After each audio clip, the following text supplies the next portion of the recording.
Is keeping a beard a fardh or a sunnah? And what is the ruling for a person who shaves his beard? As far as keeping a beard, whether it's a fardh or a sunnah, and I understand that when we use the word sunnah in future, it will be the fiqhi sunnah or the word mustahab. Therefore, I prefer using the word mustahab for sunnah so that there is no true difference of understanding. So as far as keeping a beard, whether it is a fardh or a mustahab or sunnah, most of the scholars, majority, almost all, they say that keeping a beard is fardh for all the Muslim men.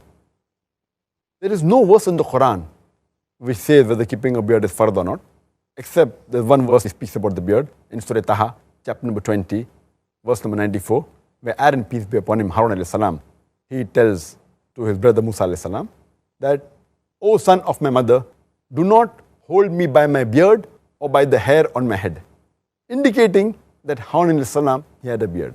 And when we read the seerah of the Prophet Qasas al-Anbiya and all, we come to know that all the prophets of Allah subhanahu wa ta'ala had a beard. Alhamdulillah. And all the righteous people and all the friends of Allah subhanahu wa ta'ala, righteous people, the Sahabas, we realize that they had the beard.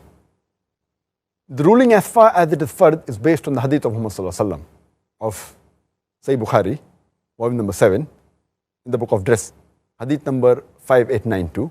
Ibn Umar, may Allah be pleased with him, he says that the Prophet said, do the opposite of what the mushrikins do, what the pagans do. Keep the beard and trim your mustaches short. Now, based on these hadith and several Sahih hadith mentioned in Sahih Muslim and other hadith, the scholars said that because it's a commandment of Muhammad sallallahu alaihi wasallam called commandment, therefore it becomes fardh on every Muslim to keep a beard. Most of the scholars, alhamdulillah, all the scholars, including the four Aimmas, Imam Abu Hanifa, Imam Malik, Imam Shafi'i, Imam Ahmad ibn Hanbal, may Allah have mercy on them all. All of them said that keeping a beard is fardh. So according to all four schools of thought, keeping a beard is fardh.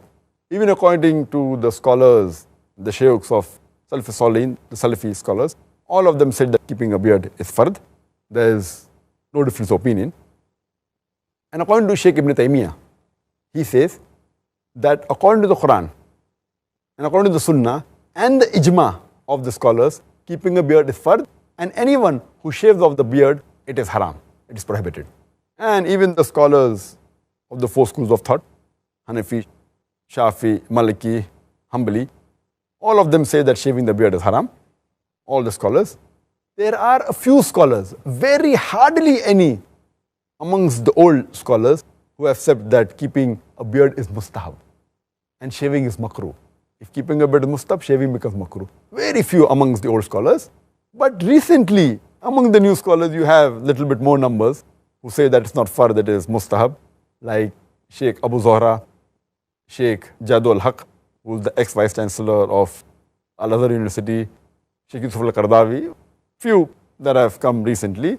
And especially if you go to North America, if you see the fatwas of the North American Fiqh Council, the ulmas of this Fiqh Council, many of them have said that keeping a beard is not fardh, that it is mustahab. You'll get reward, but it's not fardh. And if you shave it, it's not haram, it's makruh. But as a whole, the scholars of the past, almost all, there's a consensus that keeping a beard is fardh and shaving it off is haram.